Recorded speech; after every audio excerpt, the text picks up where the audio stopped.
Welcome, everyone. I'm here today with such a joy, such an honor with Maria Garcia, who is the niece of the late Elijio Panti. She's the chairperson of the Itzamna Society, who co-governs the Elijio Panti National Park. You're in the Cayo district of Belize. You're an artist, a community leader, a spiritual healer, teacher, and honestly, it's one of the great honors of my life to have this conversation with you today, my love. So I'm going to hand this to you to introduce yourself. We're really excited to hear from you and hear your story.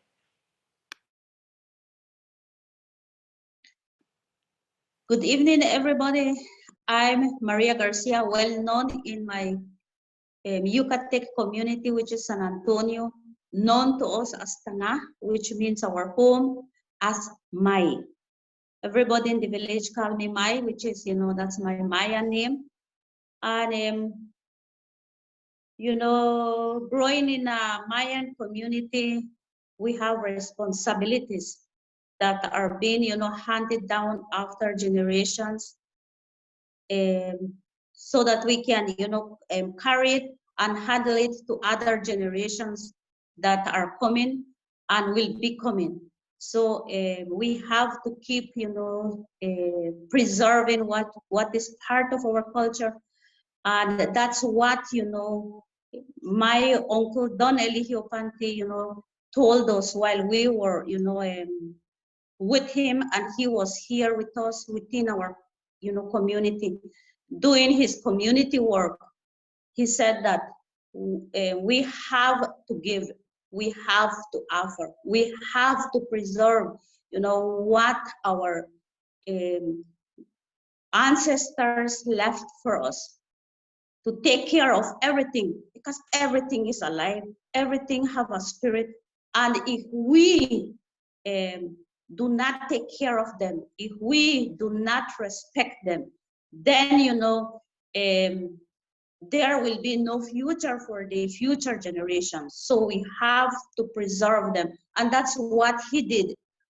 And when he left, he just left a mission for us to continue with it, and then afterwards leave it for the future generations to come. So powerful, my love. Thank you for sharing that. And so when we spoke earlier, you shared the story of the Elijio Panti National Park, and I think many people don't know about this place or how special or sacred this place is. Would you be willing to just share that story again of how the national park came to be and your community's journey with it? Noh Ashmen Elijio Panti National Park, a community group, we like community leaders started to get together and, living up here our whole life. We born here, we grow here. The forest is part of us. Where there is indigenous people, there is forest. And so, one day we thought that all the sacred forest is being subdivided, given to more than 100 people, and that the forest will be destroyed. So it became a big concern for the community, for ourselves. And we know, that that's a responsibility that is being left to us by our ancestors, by the elders, by our spiritual healers, because that's where, they go and do their sacred Mayan ceremonies. That's where they go and connect themselves. That's where they, go and pick their herbs. And whenever, they have a mission to accomplish, they just go up there and do their meditations and come back and continue with it. And the forest, is part of us. It's part of our life, which give us life. Without them, we are not going to be, able to survive, because it's like taking out, part of us. And so, we decided to negotiate with the government. It took us some years to do that. It's not, that's easy. It's very, very difficult, especially seeing, people from the community And when you reach the offices, they think, that we are not capable of taking care of the forest. And so, it was a difficult fight. We have to convince the government, that we really can take care of it. And that is part of us. So it took us, some years until it happened, that in 2001, 13,000 acres of land, it was turned into a national park, because at first it was a forest reserve, and it was easier for people, to just de-reserve it and just destroy the sacred forest. And so in 2001, it became a national park, and the government then told us, that our area is so unique. Our community is only the community that is still surviving with this culture, with this language, with its beliefs. And that, our, great spiritual healer, which is Don Elijio Panti, played a very important part within the community, within our lives. So he said that, to name this area and honor him, so that, his legacy won't, get lost, and that his mission be continued. So that's how the sacred park got its name, Noh Ashmen Elijio Panti National Park. And everybody, do respect it. And it's such a very sacred place. As you enter it, you can feel the energy. Now we understand why my uncle, it was the heart of my uncle. It was his, its connection place. It's where he used to go and do his offerings, because one of his mandate was, he said, he usually tells us, you just cannot only be receiving, but you have to give back. And that's where he used to go and do his offerings. And that's what we are doing up to the day of today, that we have to go up there and do our offerings. And also, one of the things that we learned while we were negotiating with the government was that the older people told us, whenever you get that park, you come to us and we are going to relate you stories, but real stories about that sacred place, because that sacred place is alive. And that's what we did when, that mission was accomplished, of making that area a national park, as to secure the forest, its land, its sacred entities, everything that encloses that 13,600 acres of land, which, was preserved. We went to the elders, and when we went to the elders, we told them, now the area had, the status of a national park, which is, a little more, higher, where the status is a little more higher, as to be able to preserve it. And so they said, we bless you all for, accomplishing a mission that needs to be accomplished.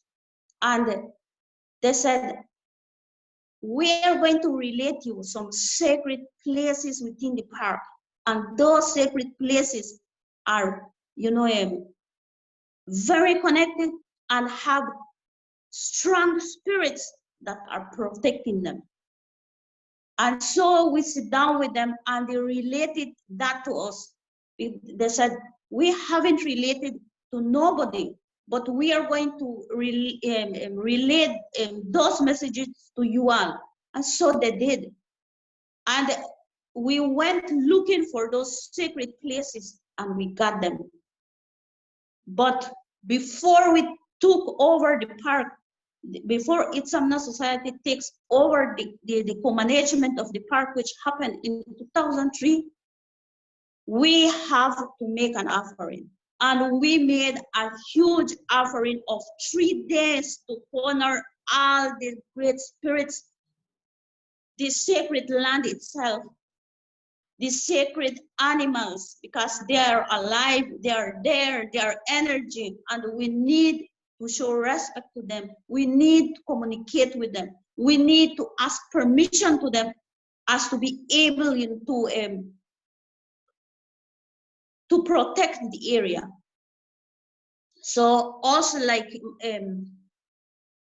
Maya Yucatecan, or like, indigenous people, we do believe in our ceremonies, and everything we do, we have to offer, because that's asking permission, that's showing the respect and the reverence that, we possess, like humans, because we are nothing. We just cannot, make a tree grow, but Mother Nature does. So we are very humbled, and we have to go and show the humbleness that we have. Oh, I mean, thank you for all your words. It's like such a gift to hear this, and it's like the heart gets washed listening to the way that you speak. And I so appreciate this history because, as you know, your uncle's legacy went out into the world, and so many hands that are not Maya hold this now, the healing knowledge.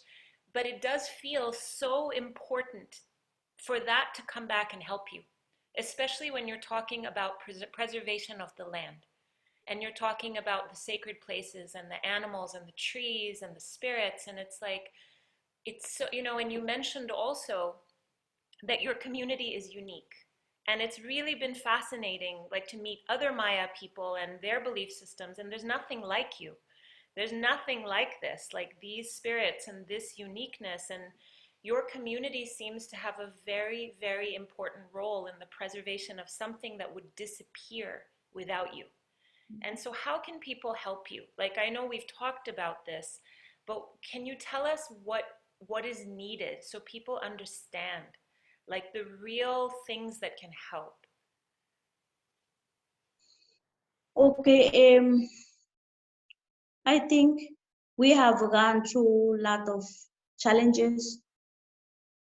In 2003, when the government signed the co-management agreement with Itsamana Society, which is our organization, co-management park, the co-management agreement was for 5 years. So every 5 years, you have to go back again and dialogue with the government, renovate that those documents, those papers.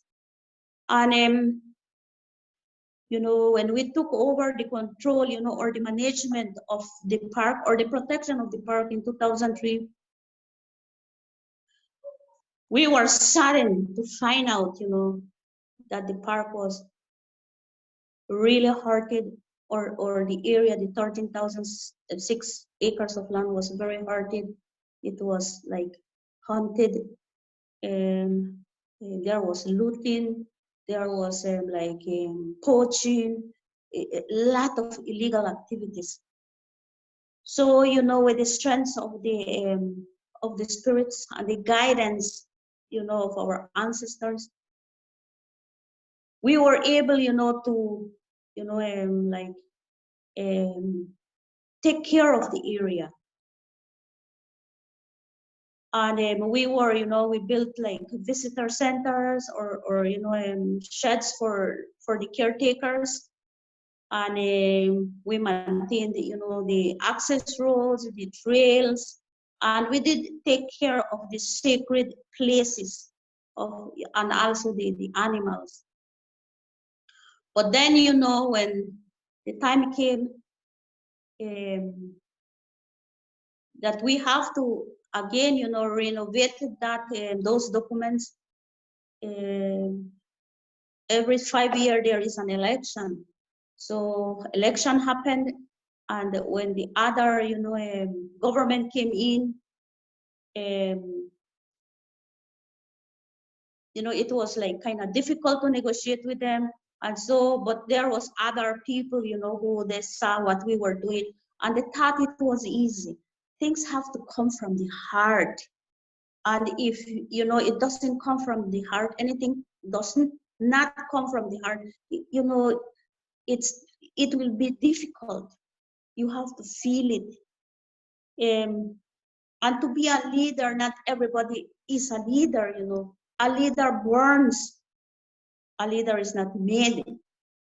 And so, these people said that, everything was so beautiful, and they thought, that they can do it.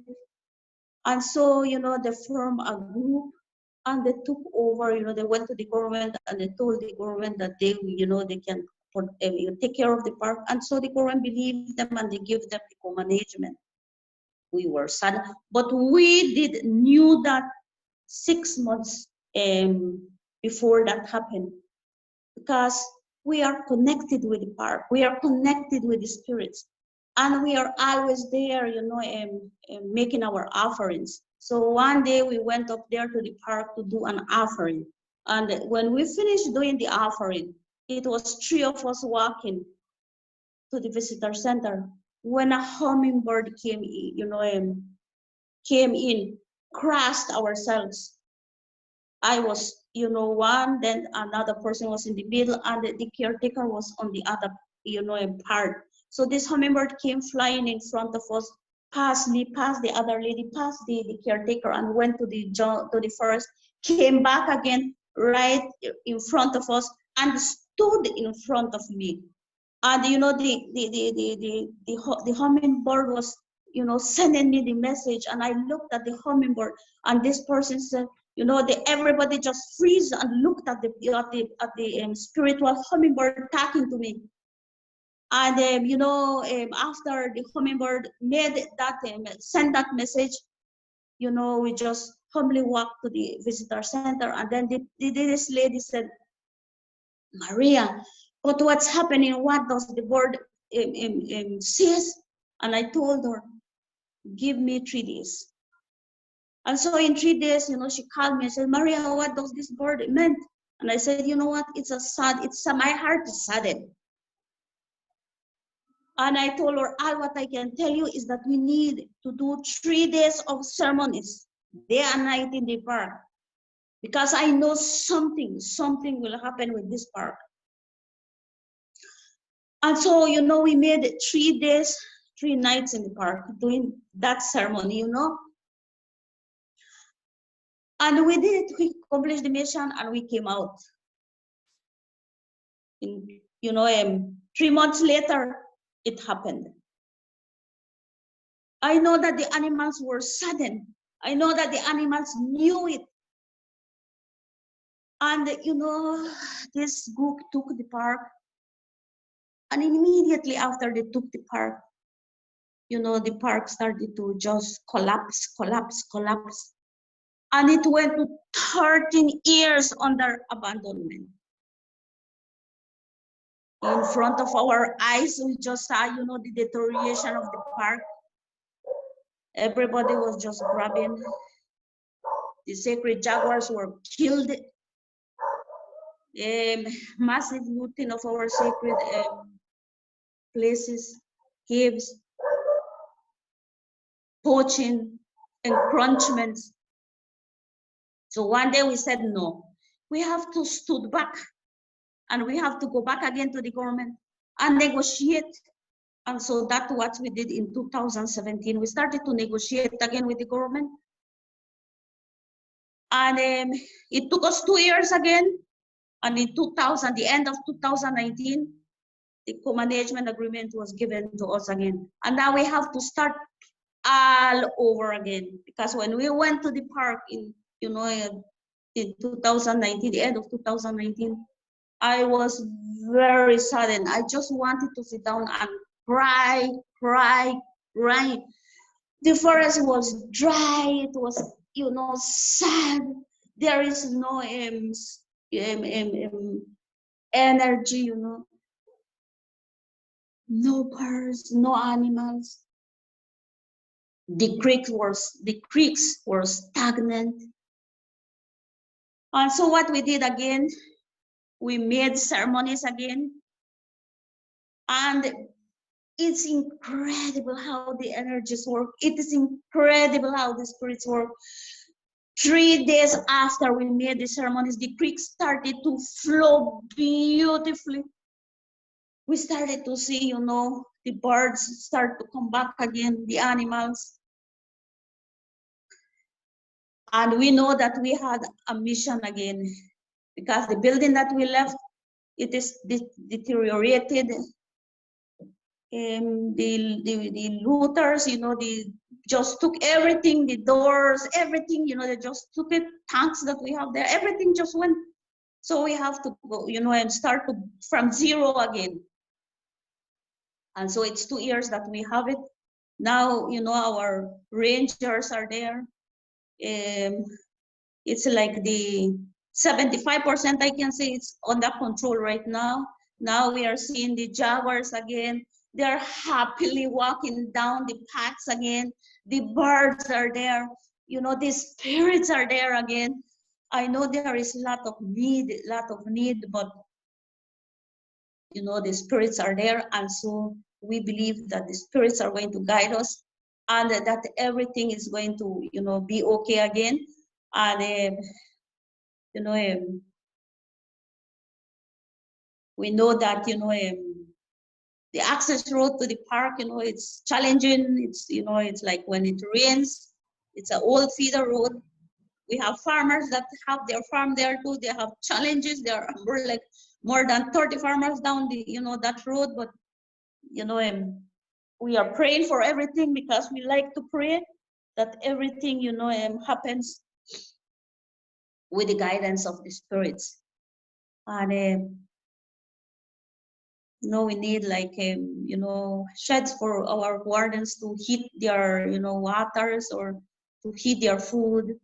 We need equipments for our rangers. There is a lot of need, and but we know that it will happen.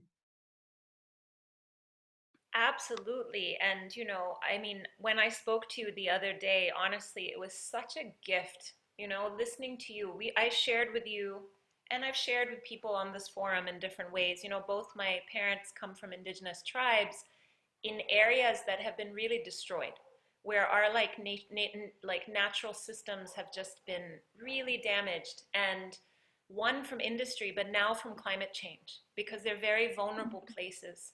And they're not forests, they're deserts and oceans. And so now I live in a very green place, and I see that trees are the angels and the guardians that will protect us from this heat and the sickness and the fever of the planet. And so, the people who are protecting green places are doing the most important work in the world. And so anything that we can do outside, away from here, to support you, we're going to do our best. And I've heard you around the rangers. I'd love to hear more stories about the rangers, because they sound like these incredible angels who go into the forest and walk around and just protect everything. So are there any stories about your rangers you want to share, about who they are and what is in their heart, what drives them to do this very dangerous, very strong work? Yes, when we took the park 2 years ago, there was a lot of, hunting, looting, and people already got used to go up there. It is 13 years of abandonment, and our our rangers were stressed. They come in and they tell us, and you know what, this side, the people are getting in, they're hunting. And so today we went this area, and we are, trying to, mark that we are there. And while they are, taking care of this area, in the next area, things are happening. And so, we said, no, our rangers need, more training. So because the co-management agreement always is signed with, the government and the forestry department. And we can say, that at this time, the forestry department is, working with us closely, which is good. And so we tell them, our necessities. And, they said, whenever there is an opportunity of training, we are going to, let you all know. And that's what happened.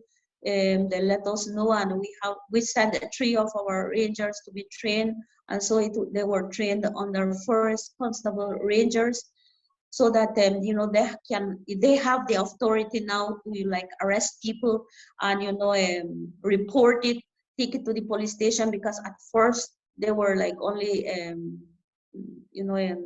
civilians. They are like only rangers, and people don't feel like kind of respect them, because they don't have that ability to be able to to capture them or to report them. But now, no, and also,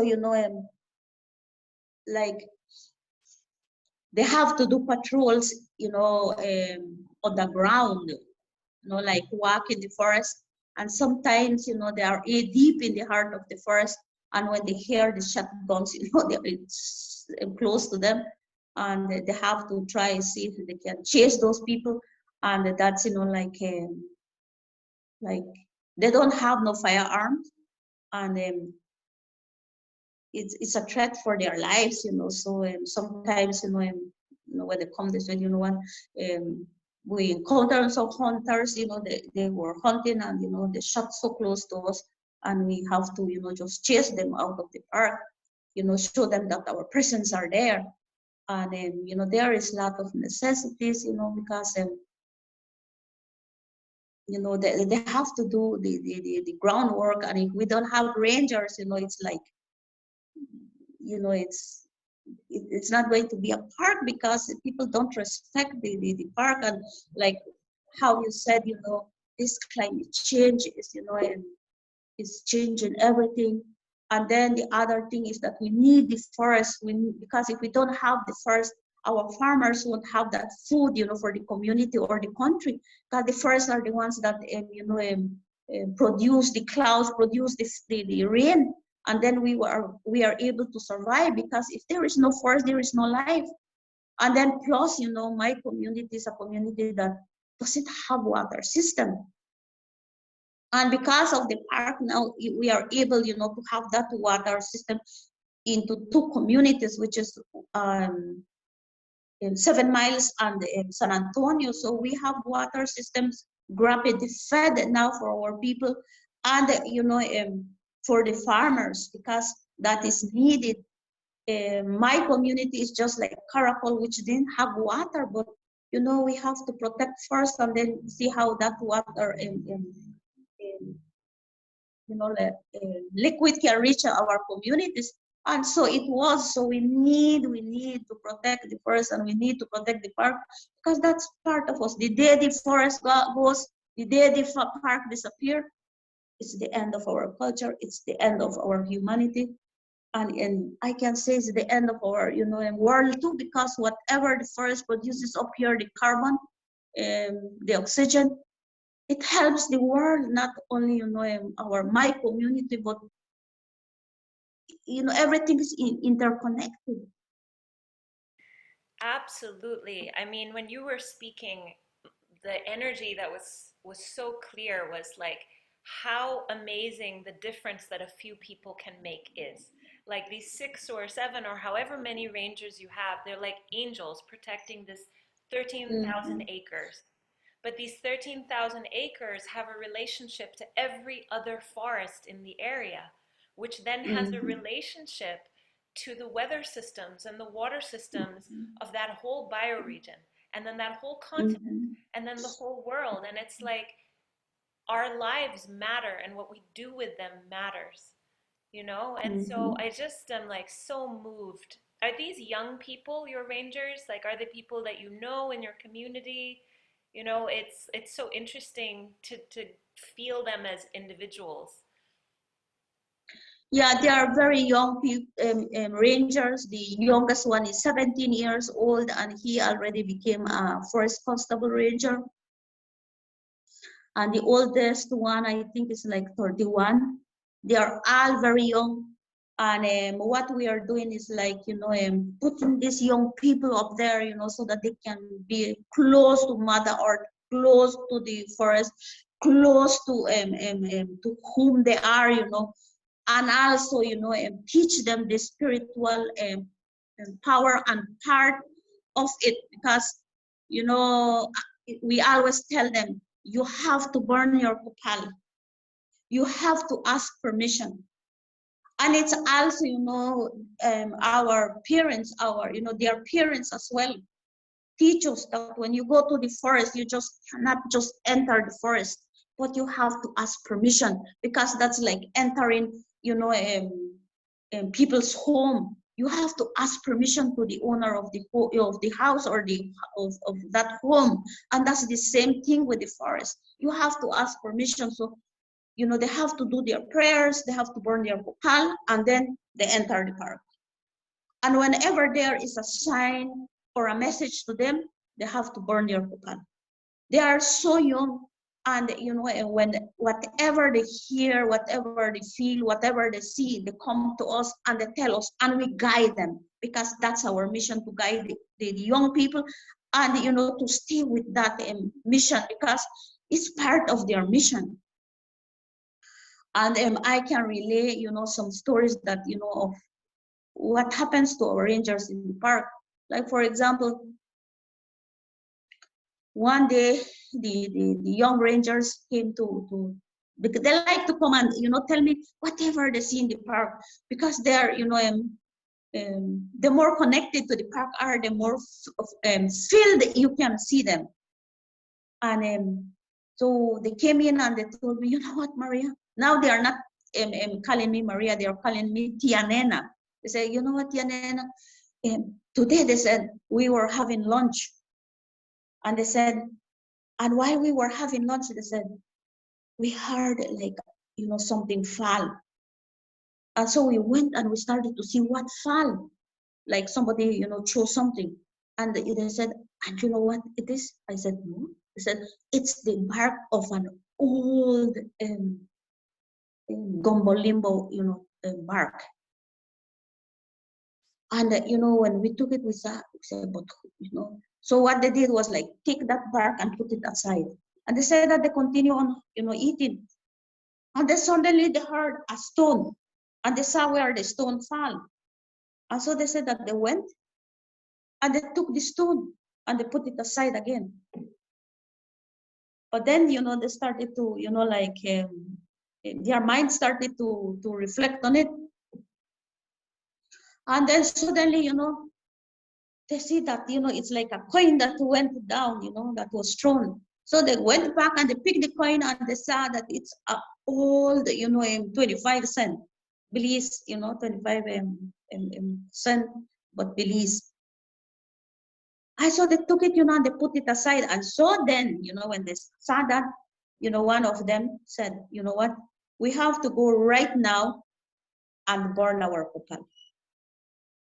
And so they, everybody just got up and they went to find a place that talked to them, and they burned kupal and they prayed. They talked to the spirits and they said, you know what, we are here to protect you all and you to guide us. We are here, to protect the animals, to protect the birds, to protect the forest, to help you all. And you to help us and guide us and give us that permission to be here. And, I told them, that's good.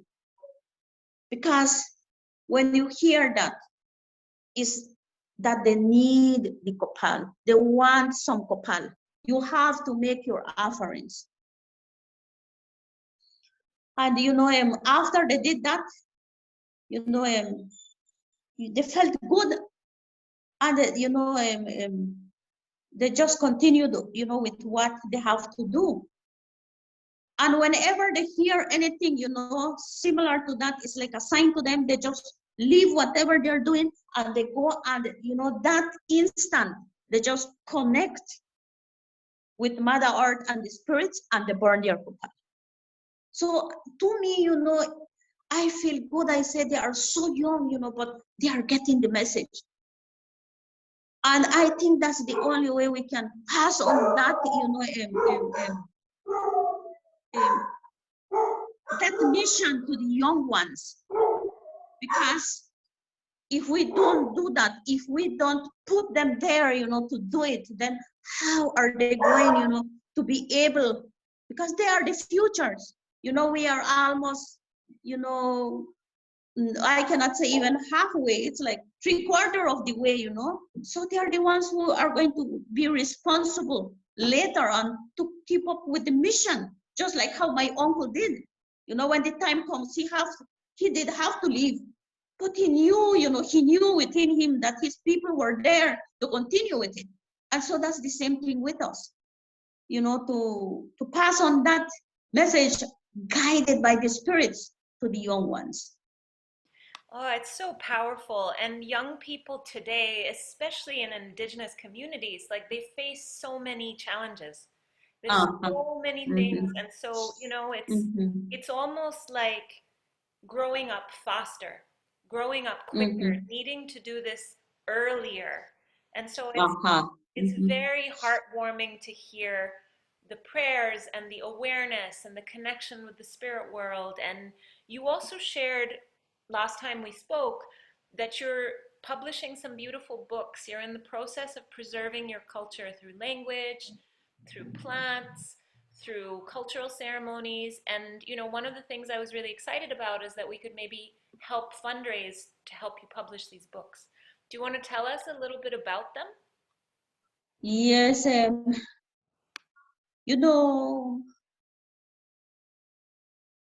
what we feel is that we have to enrich the young ones. So what we did was, like, in September of 2019, we made ceremonies in the park and invited the young people to come in, to have that presence, to see how a Mayan ceremony is being made, because some of our young people don't even know what a Mayan ceremony is. And we said, no, we have, to do the Mayan ceremonies, invite the young people, make them come in, and participate, make them be part of it, and make them document everything. So, we said, you are coming, but you have a mission to accomplish. You have to be there, because it's not going to be only a 1 hour thing. It's going to be night and day thing. And you're going to document everything. And, all what we are going to document, we are going to put it into a book, and that will stay with you all. And the first workshop was or first gathering was for medicinal plants. Then the second gathering was for the ceremonies, because one is the spiritual part, which is the ceremony part, and the next one is the herbal, the importance of, how to use our sacred plants, our medicinal plants. So, these young people participated in both, the healing gathering part, which is the with the herbs, and, all the release from all over came in, that knows about chiropractor, the chiropractor usage, and, the medicinal plants, and, even give them the plant to drink, because some people know, like to drink, the herbal teas, but some no. And so what we did was, introduce to the ones that, they have never participated in such, a gathering, a spiritual gathering, with the medicinal plants, and also the sacred ceremonies. And so, these young people were so excited, and, they documented all the plants, the scientific names. And so that was put together, and then we find somebody to, to work on that book, the medicinal plants within the park. And, that book is halfway.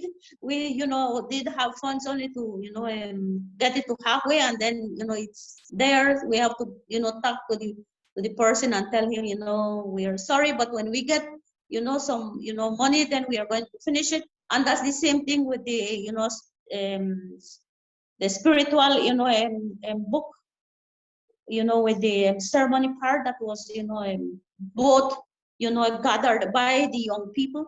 And also, we started a booklet that's for the schools and for the young ones too, like to learn and to continue on practicing our Mayan language, because that's, other very important part.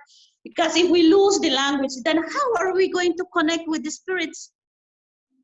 The young ones need to, continue with that preservation of our Mayan language, because that's our identity.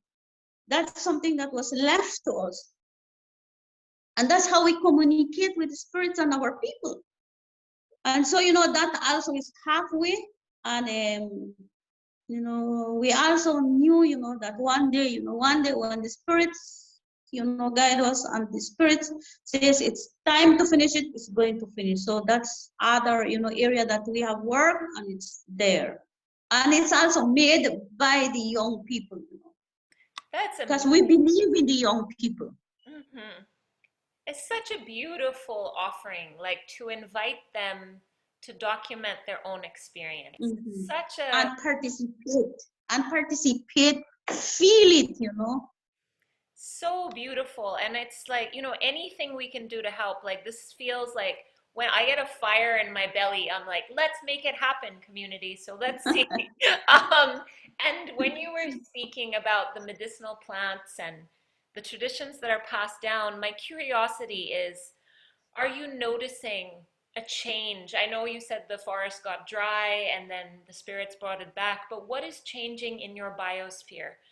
Are there plants that are disappearing? Are there plants that are coming back? What has been your observation in terms of preserving your medicines?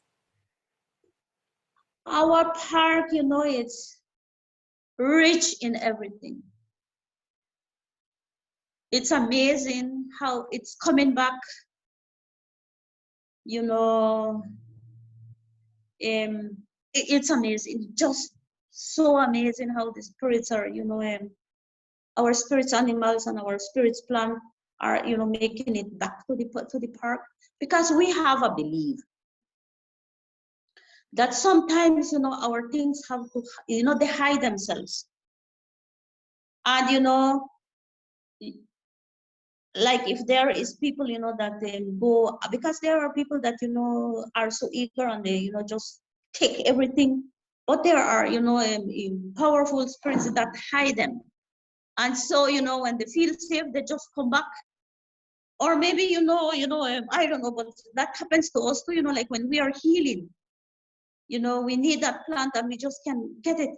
And then we have to do like ceremonies. We have to, take our medicinal drinks. We have to do like connections. We have to do meditations, fasting. And then suddenly we see that the plant is there.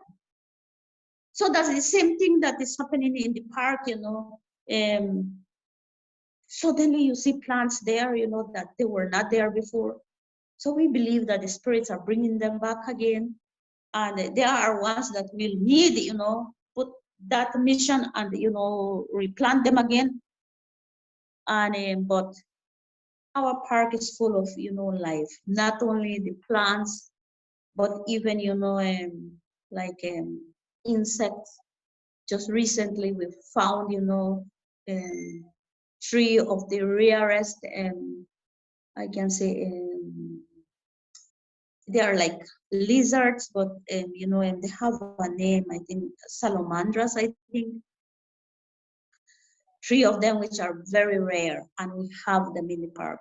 And then we also found, what we call the grass frog in the park. So I mean, it was like, oh my God, it's like we need to do more ceremonies. We need to, put more energy into it, so that, the forest itself feels protected, and then, all our, brothers and sisters will come back to their habitats, and feel safe. Oh, it's so powerful, because one of the things I think sometimes in the modern world, when people talk about environmentalism and preservation and ecology, the piece that that they have lost in their ancestry is that it's a relationship and it's the energy Mhm, first. And everything you've been mhm, describing, and please mhm, correct me if I'm hearing this wrong, is that the energy has to be correct first mhm, before you can mhm, expect a change in the physical world. And I think mhm, so many people are doing it the other way around. And they mhm, get angry and they get sad mhm, and they have unresolved emotional stuff that they bring to, they call it a fight. It's like every time people mhm, call environmentalism a fight, my body gets like, ugh, because it's not a fight, mhm, it's a mhm, relationship. And so I feel mhm. like, I want to say thank you, so much gratitude for everything you've shared today. And I feel like the last thing in this conversation would be, what would be your message to the world for your own beautiful forest, but for everybody, Indigenous and non Indigenous, all humans everywhere who are in relationship with the earth? What do you want them to know? I think, right now I can say, is that we are in a very challenging and learning process. That we have, this um, virus going around. Sometimes, it's like people get, stressed. People get, sad. But I think we have to have, gratitude. I think we have to give thanks for every little that we accomplish. I think, that this is a learning process, as to be able to ground ourselves more spiritually, as to be able to go down to earth, as to be able to be more connected, more in peace with ourselves, and just leave it for the spirits. They are going to guide us. The most powerful creator is there for us. So they know why all this is happening, and it's like a test to us. So let us be in peace, and let us protect Mother Earth, because I think that's what we have, we haven't done it the way it should. And it's Mother Earth is our mother. And when she's ready, she's going to lash us, and she's lashing. So I think we have to go back again and take care of her, be more spiritually connected, and let's work all together as to be able to protect Mother Earth, because the world itself, the earth itself, Mother Earth itself, it's, so sacred, and the whole world is connected. So if an imbalance happens here, it hurts here. So we have to work together. Mm, I so appreciate your words, and I so appreciate you and this conversation, and I'm so grateful. And is there a closing prayer or a blessing that you'd wish to offer the group? And of course, no pressure, but if anything, if there's any words or any prayer that needs to be said before we stop recording, I'd love to open the space for that if you wish. Yeah, I will say a prayer. I think now is the time that we have to be more connected and, pray, because prayers are very powerful. And we have to pray, pray, pray, and offer. Whatever little we have, let us offer it, because that's the only way, we can give back what we have received, no matter how big, no matter how small. And I think give thanks, for being here in this sacred earth, because we have a mission to accomplish, and that's why we were put here on earth to accomplish that mission before we leave. So Kun kuch bin kumen bin ku kilish always. Beletung kintaling katitishtum. Kakisa as istitindum to stalin in biagitis. Think atitishtum. Kakanantish to lakalaway. Unique way you come. Kakanantish kam. Kakanantish munya. Kakanantish ikshimbal. Kakanantish to kanal ikonel. Kakanantish to lakal. Unique way you come. Kakanantish ikshimbal. Kukulik kuksika. Kakanantish ihkash. Ipalalo ko kanang buwikas. Mako kumit kumiho wipam. Kakanantish to. Kanantish water. Kanantish water to lakal mako yuka. Kunik bin kumit.